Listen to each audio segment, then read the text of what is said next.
There is a number in the Daylily research that should stop every gardener who has ever divided one in spring.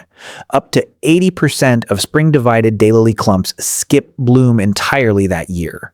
80%. Not stunted, no flowers at all. Almost nobody connects it to the division, because the failure shows up 4 months after the cause. You split a crowded clump in April, it leaves out normally through May, and July arrives with no scapes. Most people blame the weather. It was the calendar. The month you should be dividing daylilies is right now, August, and that is only the first of the things this plant needs in the next few weeks, most of which run against the advice you have heard for every other perennial in your garden. Daylilies are the most widely grown perennial in America for a reason. They perform from Zone 3 to Zone 9, with Florida extension pushing that to Zone 10. Minnesota to Miami, over 100,000 registered cultivars. Drop your US state or USDA zone in the comments right now. Daylily timing shifts by weeks across this country. I read every one. Let's go. 1. Divide now, not in spring. Here is the biology. A daylily divided in spring spends the early season regenerating roots at exactly the moment it should be building scapes. Energy goes into recovery instead of flowering. The plant survives, looks healthy, and does not bloom. Divide in late summer instead, when roots grow actively, but top growth has slowed. The plant recovers before dormancy and enters next spring already established. The rule is not a date, it is a countdown. Divide 6 to 8 weeks before your first expected frost. Run that for your zone. Zones 3 and 4, frost in early to mid-September, so your window is now or already closing. Zone 5, late September frost, early August only. Zone 6, mid-October frost, the whole month, and this is the strongest division month in the country. Zones 7 through 9, late August to mid-September, with room to wait for the heat to break. Zone 10 is the exception. Divide in early spring instead to avoid heat stress. The cost of getting it wrong is not small. Dividing during bloom, midsummer drought, or deep dormancy reduces survival, delays reblooming by 12 to 18 months, and raises rot risk by as much as 70%. There is a soil signal under the calendar too. Peak root regeneration happens when soil sits between 50 and 65 degrees, and top growth is under 6 inches. 2. Divide correctly, because technique matters as much as timing. Cut the foliage first, then dig. That is backwards from what most people do, and it matters. Cut foliage to 6 to 8 inches above ground before you lift the clump. That foliage dies off after transplanting anyway, so removing it first spurs faster growth in the new transplant, encourages quicker reliefing, and cuts water loss while roots reestablish. Then, dig and separate with a sharp spade, or knife. Each division needs a few fans of leaves and a portion of crown with healthy roots attached. Never tear the clump apart. Tearing damages vascular tissue and opens the door to rot at the moment the plant is most vulnerable. Space divisions 18 to 24 inches apart, up to 36 for larger cultivars. Half a teaspoon of bone meal per division at planting is enough. Water thoroughly and keep moisture consistent for 4 to 6 weeks. Expect 3 to 5 weeks before good new growth comes through the crown. That gap is normal. 3. That yellow foliage is not a disease. This is the most misdiagnosed thing that happens to daylilies, and it hits nearly every clump in the country in early August. Michigan State University Extension describes it plainly. In early August, when the bulk of blooming has finished, daylilies are plagued with leaf senescence and drop. The leaves produced in early spring are retired, and after a brief resting phase, the plant pushes up new foliage that carries it into fall. The plant is retiring its spring leaves and growing a second set, on purpose, on schedule. That yellowing is not rust, not leaf streak, not drought stress, not the plant dying.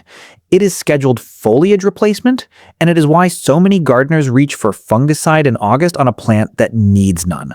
In a hot, dry summer, it genuinely detracts from the clump, and the fix is just to remove it.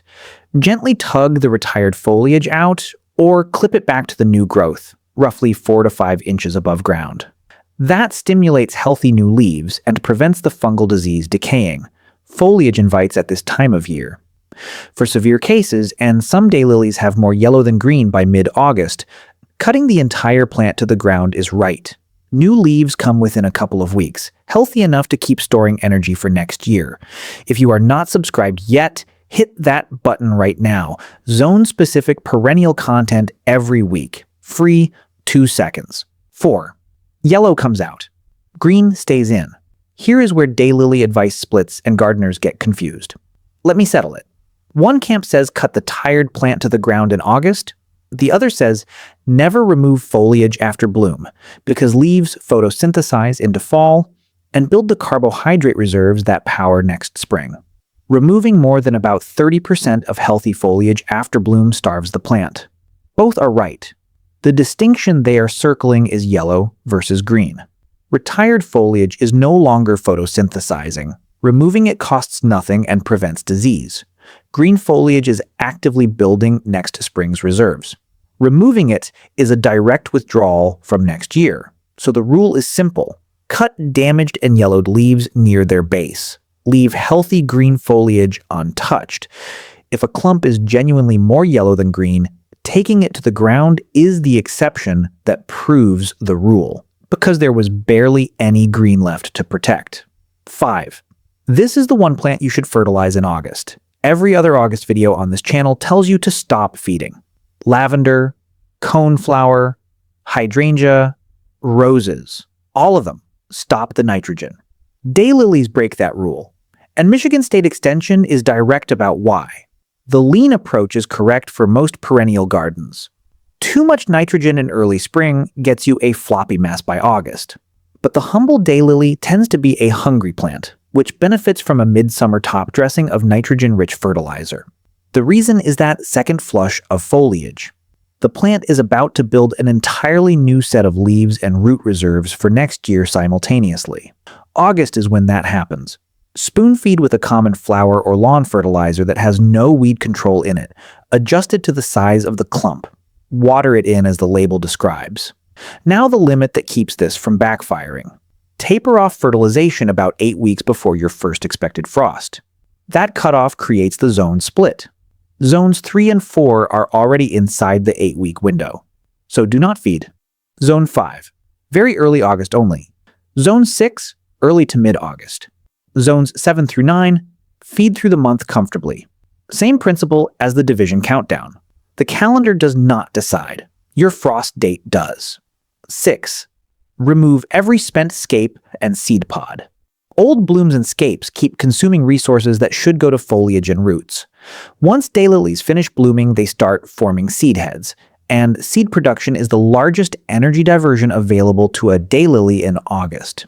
Every seed pod you leave standing is next spring's flower budget spent on offspring you did not ask for. Remove expired scapes as soon as they turn brown. Cut cleanly at the base where they emerge from the crown, not partway up. This matters more for some cultivars than others. University of Arkansas. Extension flags Stella de Oro specifically as a heavy seed setter that actively suppresses reblooming when spent scapes are left in place.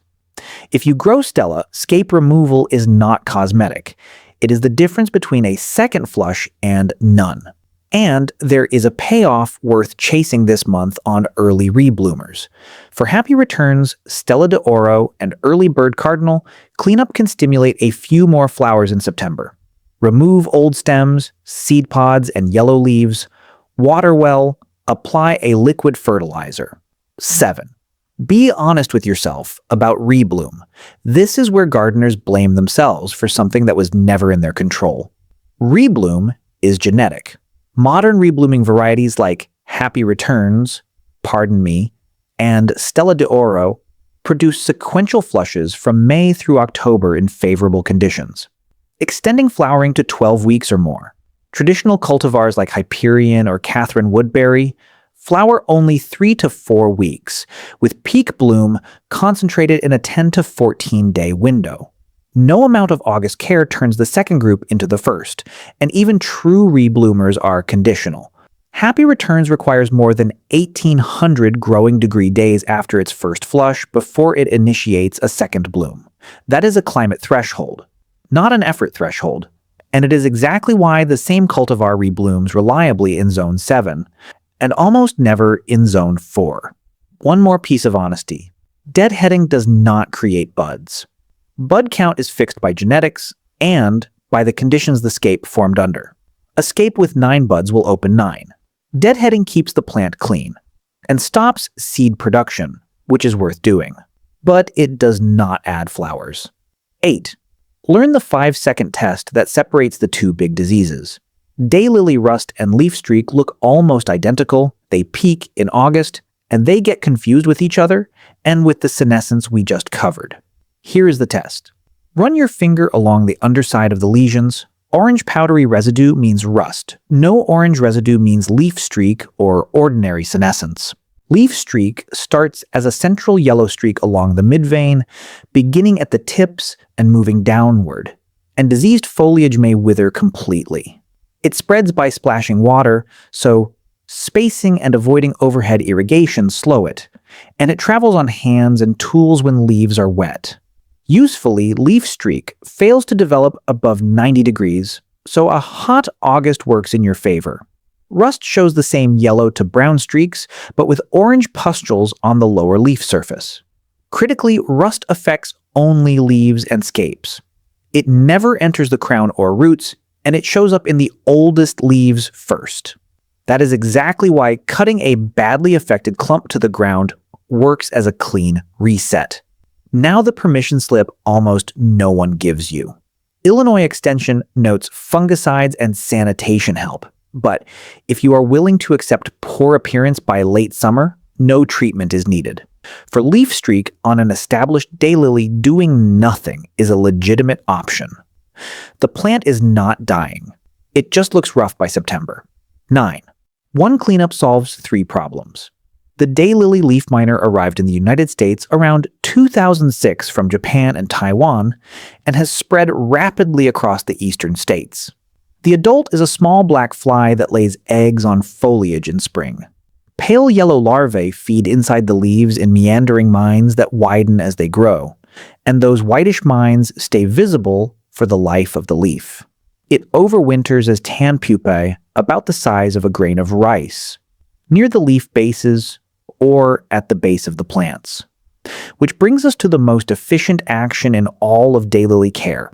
Prompt removal and disposal of infested foliage reduces spread, and clearing all dead foliage at season end reduces overwintering pupae as well as the spread of leaf streak and rust.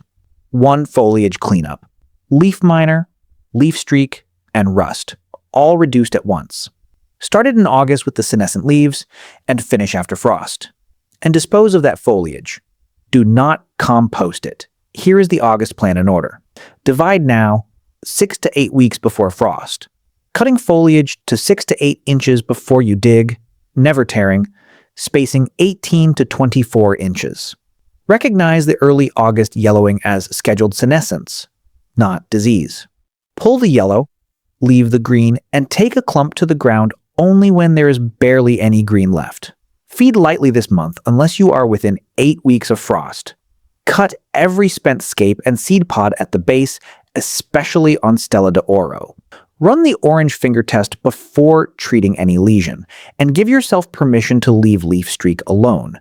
Dispose of removed foliage rather than composting it. Do those things, and next August you are looking at a bigger clump, more scapes, and more flowers, from a plant that asked for 1 afternoon. Subscribe if you have not already. Hit the bell, and drop 2 things in the comments: what state or zone you are in, and whether your daylilies have started yellowing yet.